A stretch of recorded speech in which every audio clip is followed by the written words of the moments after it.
para kandidat. Saya ingin dengarkan para kandidat dan juga Pak Malik Fajar nanti mengomentari apa yang mereka sampaikan.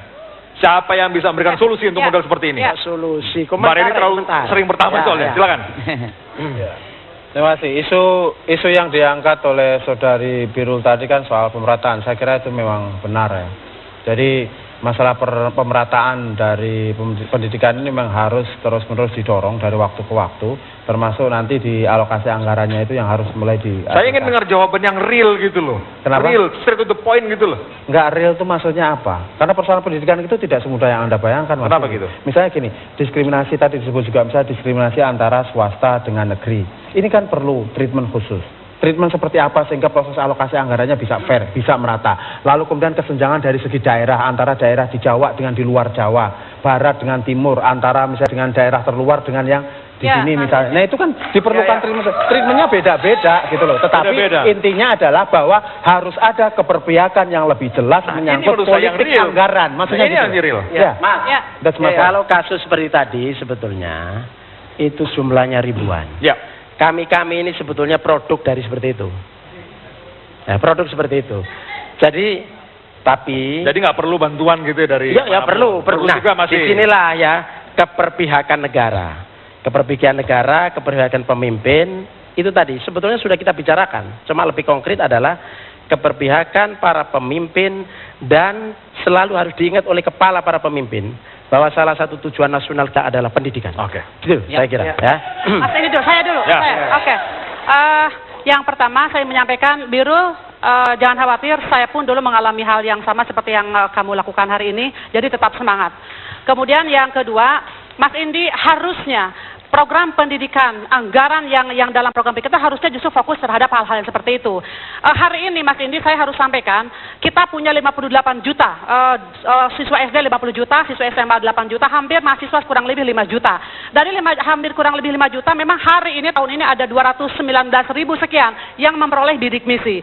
Maka dari itu, sehingga kalau kita mau mencapai Indonesia Emas 2045 yang akan datang, maka sesungguhnya biru-biru seperti ini harus banyak. Dan 219 ribu itu sangat sedikit dibanding dari jumlah gitu ya lulusan SMA yang memiliki potensi tapi kemudian tidak memiliki kemampuan. Oleh karena itu, kenapa kami di komisi, saya termasuk yang paling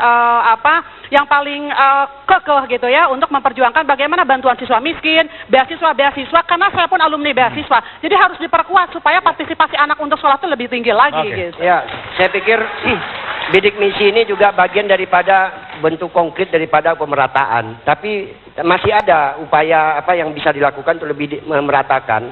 Pertama, juga perguruan tinggi swasta juga diberikan juga kesempatan bidik misi. Karena di perguruan tinggi swasta itu juga banyak anak-anak kita berasal dari kurang mampu. Yang harus juga didukung dengan program bidik misi ini. Ya. Jadi substansinya bahwa mencerdaskan kehidupan bangsa itu adalah tugas negara. Ya, tugas pemerintah dalam hal ini. Jadi kalau bangsa ini tidak cerdas atau bangsa ini bodoh, itu lebih banyak salah negara daripada salah bapaknya tadi. Itu dulu. Ya, Tadi pernyataan Pak Malik Fajar untuk mendidikan tidak hanya pemerintah, ada masyarakat, ada orang tua. Tujuan daripada membentuk negara, tujuan daripada membentuk negara dalam bentuk pemerintahan adalah untuk mencerdaskan kehidupan bangsa. Jadi pemilu 2014 untuk memilih legislatif maupun Juni memilih presiden, demokrasi yang oleh dan untuk rakyat ini tujuannya itu salah satunya mereka nyoblos itu dalam rangka mencerdaskan kehidupan bangsa. Maka dalam hal ini biaya pendidikan tidak seharusnya semua ditanggung oleh peserta didik, termasuk perguruan tinggi. Kita ini produk, kalau biaya pendidikan itu seperti sekarang, pasti orang seperti saya juga tidak akan sarjana. Pak Malik Fajar, apa komentarnya terhadap jawaban itu? Kelima-limanya. Saya melihatnya bahwa dilihat dari dasar yang diperlukan oleh bangsa ini, memperoleh pendidikan dalam rangka mencerdaskan kehidupan bangsa tentunya. Lalu diperlukan satu komitmen. Komitmen bukan saja dari pemerintah, tapi juga dari masyarakat dan dari orang tua. Soal anggaran, Pak. Soal anggaran sebetulnya sejak awal saya katakan buat negara atau perorangan? Bagian dari keseluruhan. Toh anggaran itu juga dari pajak juga diperoleh. Jadi menurut saya anggaran itu harusnya lebih Bahkan negara-negara yang sudah seperti konon, seperti Malaysia itu sudah sampai 40%. Ya. Jadi kita memang masih 20%. Jadi setuju anggaran negara harus lebih besar daripada yang ditanggung peserta didik, Pak ya? Ya tentu prosesnya bertahap ya. Kita tidak bisa meloncat begitu saja, tapi melihat dari keseluruhan yang diperlukan oleh bangsa ini dan prioritas mana yang diperlukan. Kita sudah memiliki pengalaman yang cukup ya, yaitu dengan adanya wajib belajar.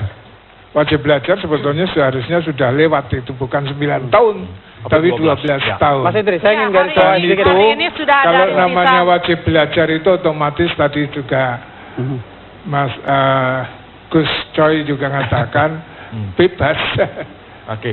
Ya. Sedikit saya ingin garis bawahi soal tadi isu pemerataan yang disebut oleh Birul tadi. Jadi sebenarnya kunci dasar dari pemerataan itu kan persamaan.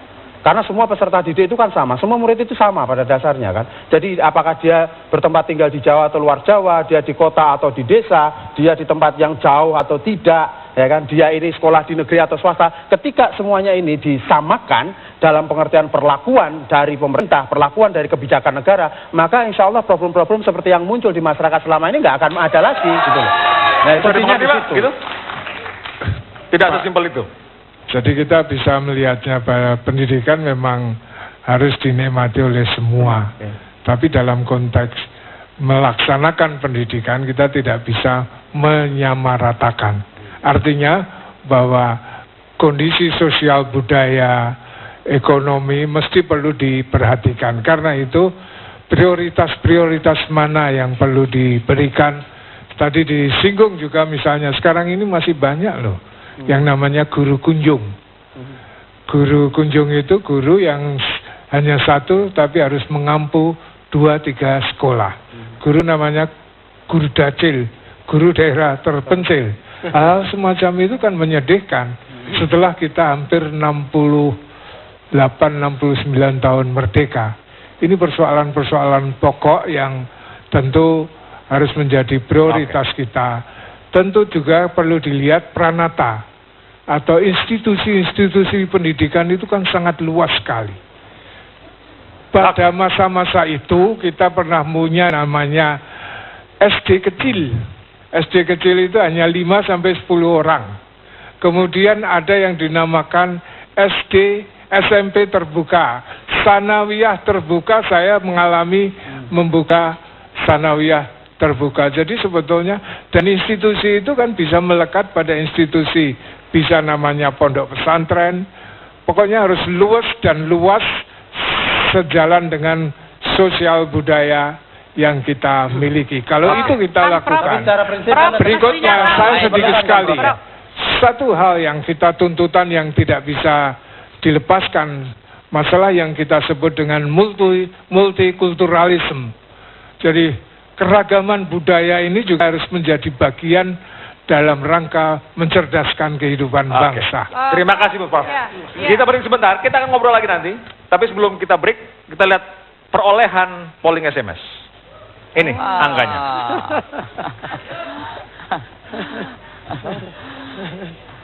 Bung Zul 32,6, Bu Reni 30,56, Bung Arya 8,02, Effendi Khoiri 1,38 dan Hanif 27,44%. Tidak bermakna apa-apa, tapi inilah komentar dari mereka yang melihat, mendengar apa yang disampaikan. Kita akan kembali saat lagi.